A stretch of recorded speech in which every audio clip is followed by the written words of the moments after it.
Break के बाद आप सभी का एक बार फिर स्वागत है। सीधे लिए चलते हैं आपको हल्का हलचल में। इस खास प्रोग्राम में हम आपको रोज सुबह सुबह लाइव लेकर जाते हैं और बताते हैं कि आज आपके हल्के में क्या कुछ खास रहने वाला है। तो चलिए सीधे लिए चलते हैं आपको फरीदाबाद, जहां से मोनू पांचाल हमारे साथ जुड़ गए हैं। पलवल से प्रवीण आहूजा और कालावाली से जगदीश प्रजापति जी। सीधे रुक कर लेते हैं फरीदाबाद का। मोनू पांचाल जी, आज आपके हल्के में क्या कुछ खास तस्वीरें देखने को मिलेंगी? देखिए सोनिया, मैं आपको बता दूं, फरीदाबाद में सबसे ज्यादा जो हलचल है वो जिस तरीके से जो हरियाणा सरकार ने जो पहल जो की है, घर घर तक जो गांव गांव तक सरकार जाएगी और सरकार जो है उन लोगों का काम करेगी जिस तरीके से उनके काम जो रुके हुए हैं, चाहे वो बिजली के काम हो, चाहे वो बीपीएल के काम हो, चाहे वो किसी अकाउंटेंट से बात हो, चाहे वो डॉक्टरी की बात हो। तो तमाम जो जिस तरीके से जो हरियाणा सरकार ने जो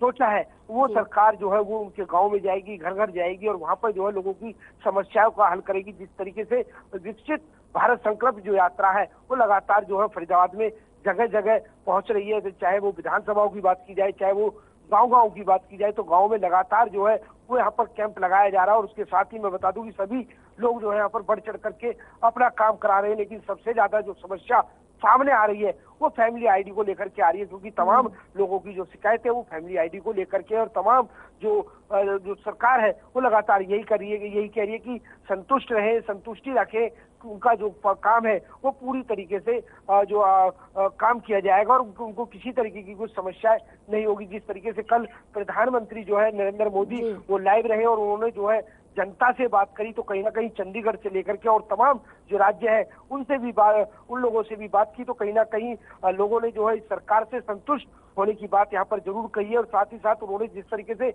नरेंद्र मोदी ने जो पहल जो भारतवासियों के लिए की है, कहीं ना कहीं लोन की बात की जाए, चाहे वो रोजगार की बात की जाए, तमाम जो सुविधाएं वो देने की बात की जाए, तो कहीं ना कहीं जिस तरीके से कल लाइव होकर के जो बात जो की है, तो कहीं ना कहीं लोग संतुष्ट नजर आ रहे हैं। और वहीं नरेंद्र मोदी यही कहते हैं कि जिस तरीके से काम जो चल रहा है, अगर यही काम चलता रहा तो 2035 तक जो 45 तक जो है भारत जो है वो पूरी तरीके से आत्मनिर्भर भारत बन जाएगा। तो इस तरीके की यहाँ पर पहल जरूर की जा रही है। वहीं बात की जाए तो कानून व्यवस्थाओं को लेकर के, तो कहीं ना कहीं पुलिस जो है, महिला पुलिस वो लगातार लोगों को जागरूक कर रही है। जिस तरीके से बात की जाए तो फरीदाबाद में जो महिलाएं जो नौकरी करने के लिए निकलती है, तो चाहे वो बड़ी बड़ी कंपनियां हैं उनमें जाकर के महिलाओं को जागरूक जरूर कर रही है कि वो किसी तरीके से साइबर ठग जो मामले जो लगातार बढ़ते जा रहे हैं, चाहे वो किसी तरीके से अपराध जो महिलाओं पर बढ़ते जा रहे हैं, तो उसको बचाव के लिए किस किस तरीके की कानून की जो व्यवस्थाएं है वो किस तरीके से वो ले सकते हैं, जो ले सकते हैं। तो इस तरीके की यहाँ पर हलचल जरूर देखने को मिल रही है। जी सोनिया। जी मोनू पांचाल जी हमारे साथ बने रहिए। रुक करते हैं पलवल का प्रवीण आहूजा जी। कल डॉक्टर्स 2 घंटे की पेन डाउन हड़ताल पर थे और इस पर ओपीडी पर कितना असर देखने को मिला और मरीजों को किन किन परेशानियों का सामना करना पड़ा? जी सोनिया, बिल्कुल सही कह रहे हैं कि स्वास्थ्य विभाग के डॉक्टर के कर्मचारियों की ओर से लगातार 2 घंटे तक पेन डाउन की जो हड़ताल रही है, उससे लेकर तमाम मरीजों को काफी दिक्कत का सामना करना पड़ रहा है। मरीजों का अगर हम बात कर लेते हैं, लगातार मौसम बदलाव के कारण मरीजों की संख्या में अस्पतालों में तो बढ़ोतरी हुई है, लेकिन वहाँ डॉक्टरों की इस तरह की हड़ताल को लेकर तमाम मरीज जो है मौके पर परेशान दिखाई दिए। वही मरीजों का कहना है कि अगर डॉक्टर ही इसी तरह से बार बार हड़ताल पे जाते रहे तो मरीजों का इलाज कहाँ से हो पाएगा, क्योंकि वह उन्हें जिस दर्जे से किस रूप से उन्हें देखकर वो अपने इलाज के लिए सरकारी अस्पतालों में पहुंचे हैं, क्योंकि निजी अस्पतालों में जो इलाज है वो बहुत महंगा है। मतलब एक दिन के हिसाब से लगा कर चले तो भी पर डे के हिसाब से बहुत महंगा पड़ता है। तो जो पैसा ना होने के कारण जो आयुष्मान धारक है या अन्य जो गरीब तबके के लोग हैं, इलाज के लिए हमेशा सरकारी अस्पताल में पहुंचते हैं। लेकिन वह अगर इसी तरह से अगर डॉक्टर हड़ताल पर रहेंगे तो उन्हें काफी दिक्कत का सामना करना पड़ेगा। तो इसको लेकर मरीज लगातार इधर उधर भटकते नजर आए। कोई इमरजेंसी वार्ड में था, वहां भी मरीज काफी परेशान नजर आए। तो ये एक गंभीर स्थिति बनी हुई कि अगर इस तरह हड़तालें जारी रही तो किस तरह से आने वाले समय में जो मरीजों को राहत मिल पाएगी। वही बात कर लेते हैं भारतीय जनसंकल्प यात्रा को। देश के प्रधानमंत्री नरेंद्र मोदी के ओजस्वी विचारों को लेकर और उनकी प्रेरणा को लेकर जिस तरह से भारत जनसंकल्प यात्रा जो लगातार क्षेत्रों में पहुंच रही है, इससे लोगों का जो जुड़ाव है वो लगातार बढ़ता चला जा रहा है। लोग लगातार जुड़ रहे हैं और स्थानीय नेता जो है वो वहां मौके पर पहुंचकर जो विभाग के कर्मचारी अधिकारी उनके साथ बैठकर लोगों की जो मुख्य समस्या है उनको लेकर वहां पर डेस्क लगाकर बैठ कर लोगों से सीधी वार्ता कर रहे हैं, सीधा संवाद भी कर रहे हैं और लोगों की समस्या को सुन भी रहे हैं। और लोगों की समस्या को सबसे बड़ी बात देखी जा रही है कि वहां पर सख्त आदेश देकर उनको निपटाने का प्रयास भी किया जा रहा है, ताकि जो लोग लगातार परेशान चल रहे हैं, ग्रामीण क्षेत्रों से, दूर दूर क्षेत्रों से अपने विभागों तक नहीं पहुंच पाते, तो उनको ये सुविधा एक जन संकल्प यात्रा के तहत उनको पहुंचाने का बेहतर प्रयास किया जा रहा है। वही बात कर लेते हैं लोक अदालत को लेकर।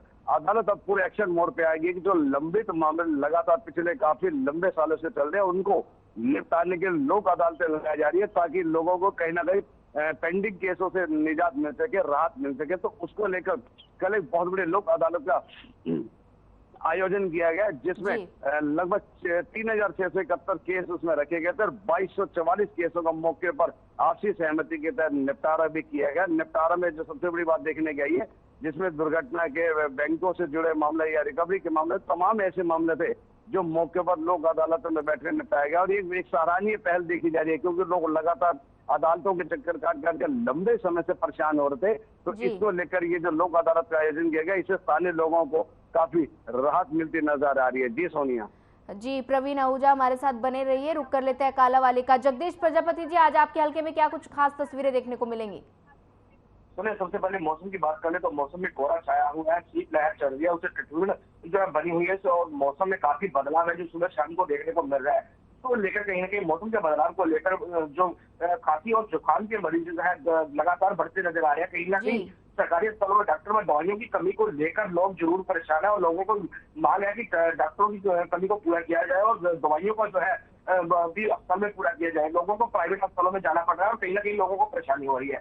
तो ये बात करें राज्य कल्चर की, तो आज भूपेंद्र हुड्डा सांसद जो रोहतक से सांसद है, वह कालावाली के 4 अंकों में 4 गाँव में आएंगे, जिसमें पनीवाला, मोटा, कुआल, बरुवाली और रोडी में जनसभा करेंगे। 24 तारीख को होने वाली रैली को लेकर वह लोगों को संबोधित करेंगे और कहीं ना कहीं सरकार को घेरने का काम उनकी ओर से किया जाएगा और प्रेस कॉन्फ्रेंस भी पत्रकारों के रूप में होकर कहीं ना कहीं सरकार के खिलाफ जो अपनी आवाज बुलंद करने का काम उनकी ओर से किया जाएगा। मैं अपनी बात करने बात विकसित संकल्प यात्रा की, तो मैं आज कालावाली के खूब वाली ढाणी में बाहर पहुंचेगी और कहीं ना कहीं लोगों को राहत देने का काम है विकसित यात्रा की ओर से किया जा रहा है और लोगों में भी काफी उत्साह देखने को मिल रहा है। कहीं ना कहीं जो लोकल नेता है वह पहुंचकर लोगों की काम करवाने का काम कर रहे हैं। भाई बात विकसित यात्रा को लेकर कालावाली के विधायक शिवपाल केरवाला ने सरकार को घेरते हुए कहा है कि सरकार अधिकारी कर्मचारी को अपने कार्यकर्ताओं के रूप में गाँव भेजकर प्रचार करने का काम कर रही है। अगर सरकार ने लोगों की किसी राशन कार्ड और अन्य काम ही करने हैं तो सरकारी कार्यालयों में अधिक देकर काम करवाई।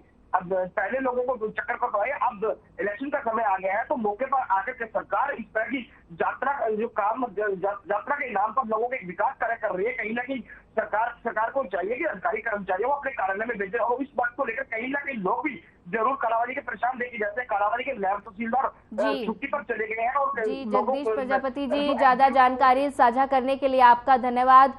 प्रवीण आहूजा, मोनू पांचाल जी, आपका भी धन्यवाद। इसी तरह हम रोज आपको आपके हल्के में लेकर जाते हैं और बताते हैं कि आज आपके हल्के में क्या कुछ खास तस्वीरें देखने को मिलेगी। फिलहाल इस बुलेटिन में इतना ही। मुझे दीजिए इजाजत। नमस्कार।